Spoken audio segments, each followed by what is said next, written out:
জয় শ্রী রাধেশ্যাম। আসুন আজকে আমরা জানি পৃথিবীর সবথেকে বড় রান্নাঘরের কথা।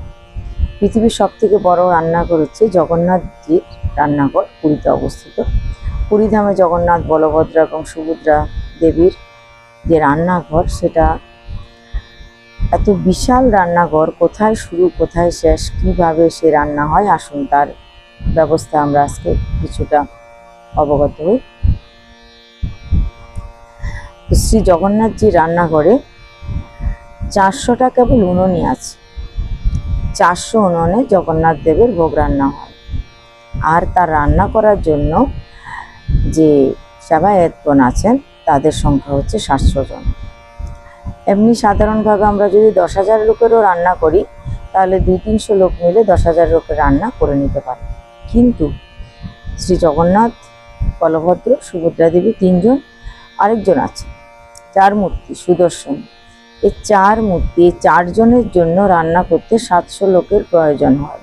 তাও আবার কঠিন নিয়মের মাধ্যমে, কঠিন নিয়ম শৃঙ্খলার মাধ্যমে সেই রান্না করে প্রবেশ করতে হয়। এমনিতেই তো তারা 700 জন পুরুষ শরীর ধারণ করে আছেন, কিন্তু যখন রান্না করে তারা প্রবেশ করেন, তখন তারা ভগবানের সহচরী।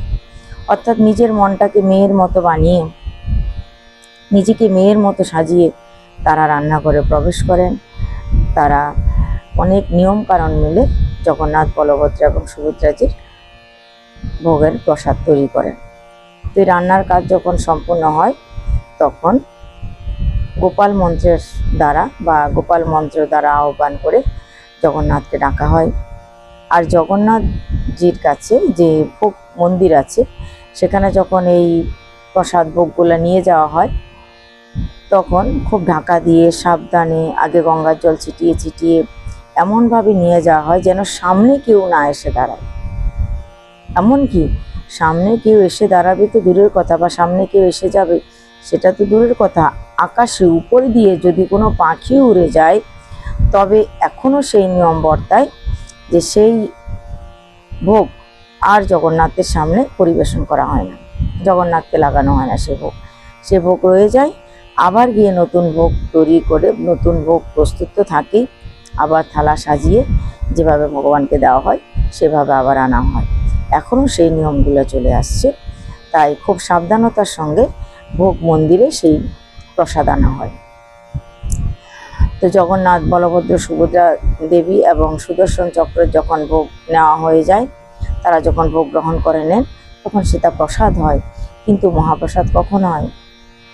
এই জগন্নাথের ভোগ লাগার পর সেই প্রসাদগুলা তার পাশেই যে নাট মন্দির আছে, পাশের মন্দিরে বিমলা দেবী বিরাজমান, সেই বিমলা দেবীর কাছে প্রসাদ নিয়ে যাওয়া হয়। জগন্নাথের সেই প্রসাদ বিমলা দেবী গ্রহণ করেন। বিমলা দেবী গ্রহণ করার পর মহাপ্রসাদে পরিণত হয়। বিমলা দেবী গ্রহণ করার পর সে প্রসাদ বিভিন্ন দেবতা দেবীদেরকে দেওয়া হয়, বা বিভিন্ন দেবতা দেবীদের উদ্দেশ্যে ভোগ লাগানো হয়। তারপর সেই প্রসাদ পাণ্ডারা পায়, ভক্তগণ পায়, আনন্দ বাজারে যায়। বিমলা দেবী সেবা করার আগে সেই ভোগ প্রসাদ কাউকে দেওয়া হয় না। আমাদের ভারতবর্ষে যে শক্তিপীঠ আছে, তার মধ্যে একটা শক্তিপীঠ তো জগন্নাথ দেবের মন্দিরের ভিতরেই অবস্থিত, বিমলা দেবীর। তাই বিমলা দেবীর সেবা বা ভোগ গ্রহণ করার পরেই সে ভোগ তারপরে অন্যদের সেবার জন্য দেওয়া হয়। তো এই কঠিন নিয়ম কানুনের মধ্যে দিয়ে সুশৃঙ্খলভাবে এখনো পর্যন্ত জগন্নাথ দেবের ভোগ সেবা চলছে এবং ভবিষ্যতেও চলবে। এরপরে আমরা আরো নতুন নতুন কিছু জানবো। আজকের জন্য জয় নিতাই।